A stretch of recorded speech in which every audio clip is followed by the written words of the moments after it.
Another question I had too. I think I'm fascinated by your expression and how you kind of view it. I think I saw one of your interview you talked about. So I think the question was like, what do you want to able to convey from your art? And you mentioned aesthetic and beauty.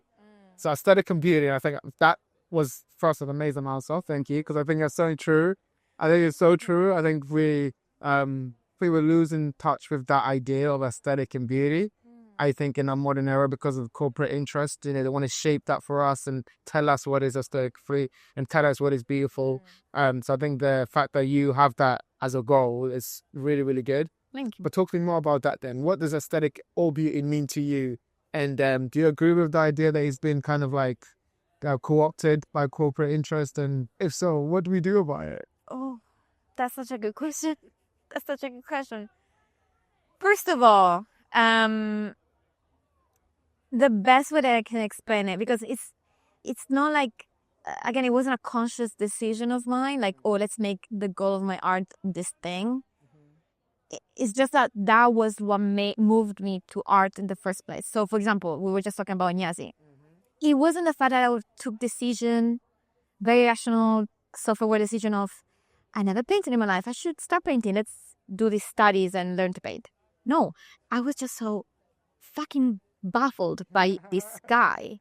There was like, everything he makes is so beautiful. I must try.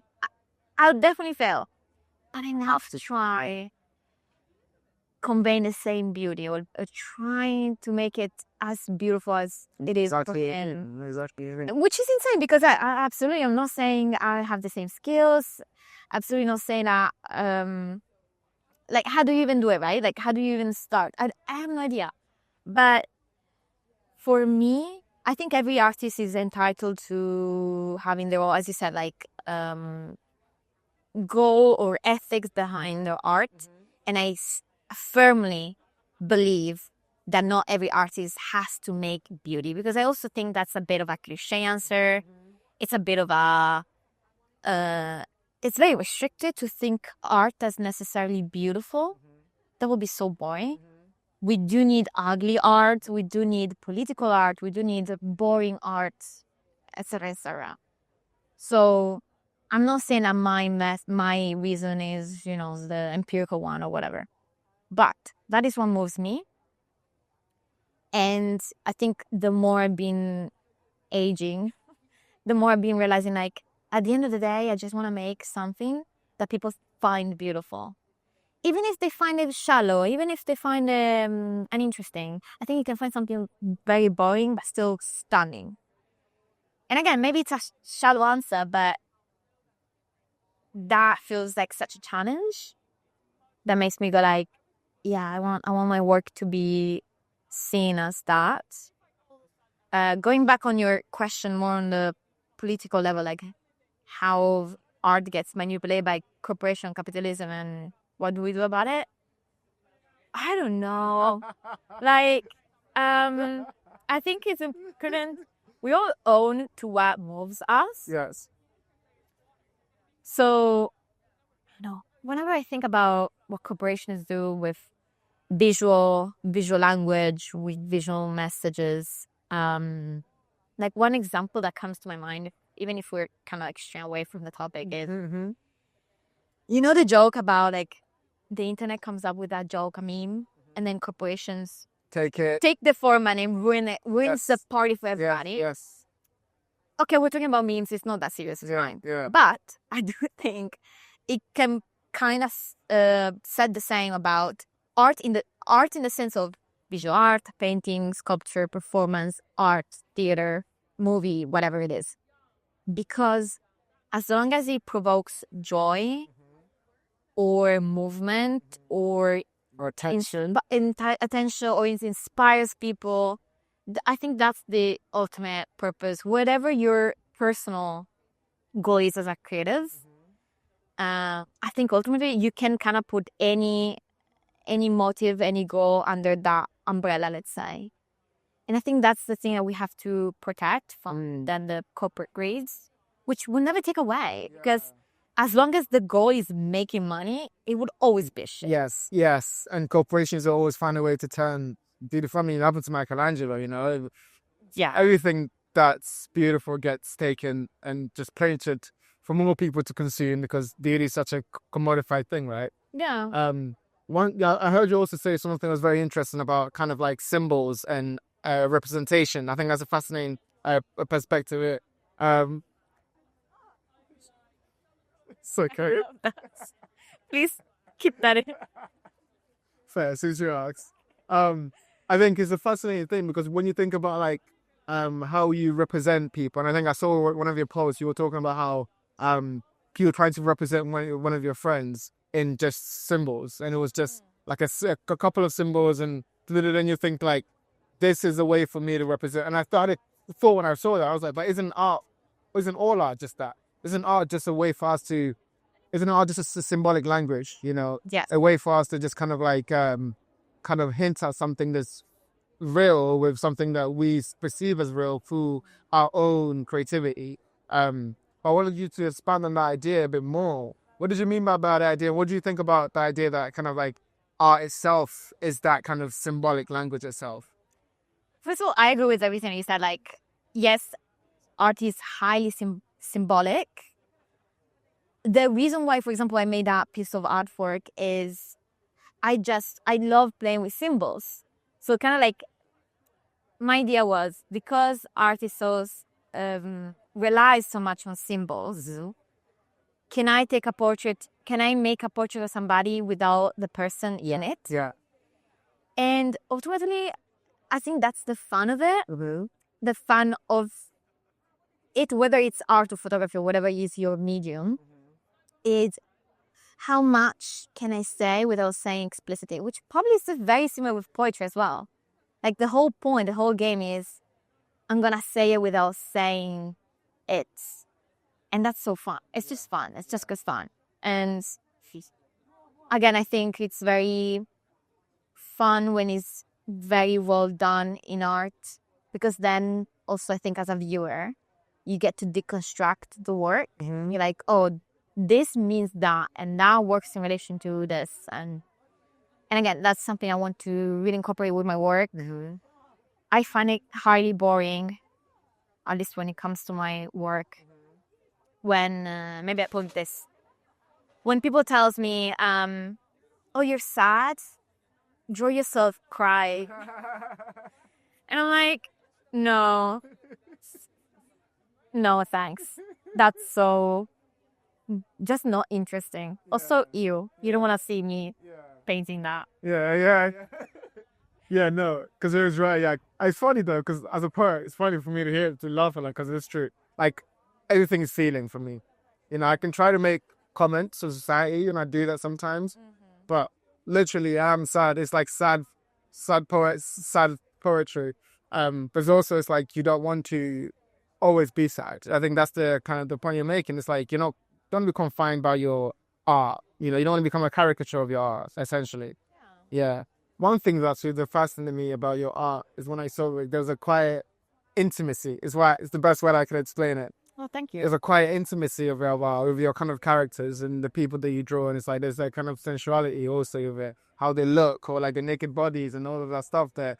Talk to me about that process and the role of that in your art, where you were inspired by or influenced by. That's such a compliment, by the way. Like, just to hear that. Thank you so much. Well, thanks for making the art. I'm sorry, what was your question again? So, like, what is it, like, basically, what are you trying with that quiet intimacy? Is it something you're trying to preserve, or is it something you're trying to kind of, like, reveal with that, you know? So, yes and no. Like, how do I explain this? Some time ago, like, I would say a couple of years ago, I'm trying to like how do I conjust this into a pill? Like, basically, I've been very blessed in the past of having deep relationships, amazing friendships, amazing love stories, and I would be forever grateful for that. So, once those chapters of my life pass, first of all, I am a person that is grabbed by the anxiety of forgetting, like, as a chokehold. That's good. Like, Very- there's no other way that I can describe it. It's literally like the angst of forgetting stuff. So that's the reason why I take pictures. That's the reason why I tend to write, or at least I try to as much as possible. Because the more you do that, when you look back, you realize how much you have forgotten, but you didn't know until you reread some certain stuff, or you rewatched certain stuff. So I have that element of fear very much present in my mind. And so at some point, something clicked to me that basically made me realize, like, maybe I should, like, use my art as an effort to remember. And so I kind of dipped a little bit more into my personal experiences and memories and things I didn't want to forget and people I loved. And again, I hate being explicit. So, for example, I say the classic example of you go through a breakup. I don't want to paint about breakup. I will try to kind of like steer away and avoid that thing altogether. And I mean, I'm glad that at least apparently to you, the intimacy elements arrives, because that's exactly what I want to encapsulate. I want to encapsulate the intimacy of lovers, or the intimate silences between two people that really know each other, or that softness of your sister sleeping next to you because you guys didn't know each other for all your lives. And again, that's so hard because there's no manual on how to do it.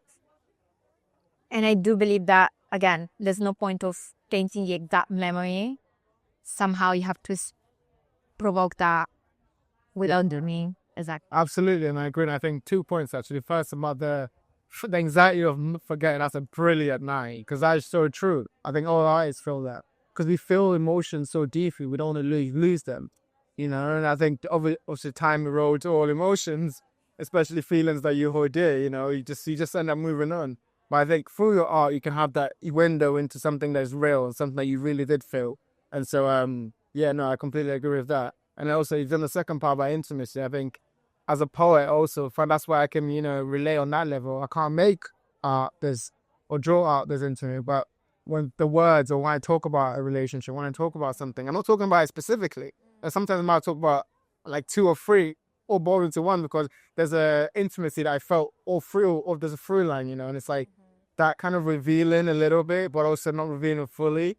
That like in between that. I think for me, it's where the intimacy kind of shows up. And I think it's brilliant, it's beautiful when all artists do it, because it just shows like we're human beings. We're just trying to like express something that's real. So like, thank you for doing that. I think it's super, super cool. But you know what? I'm super glad you get it, because sometimes some people don't care about remembering. Yeah.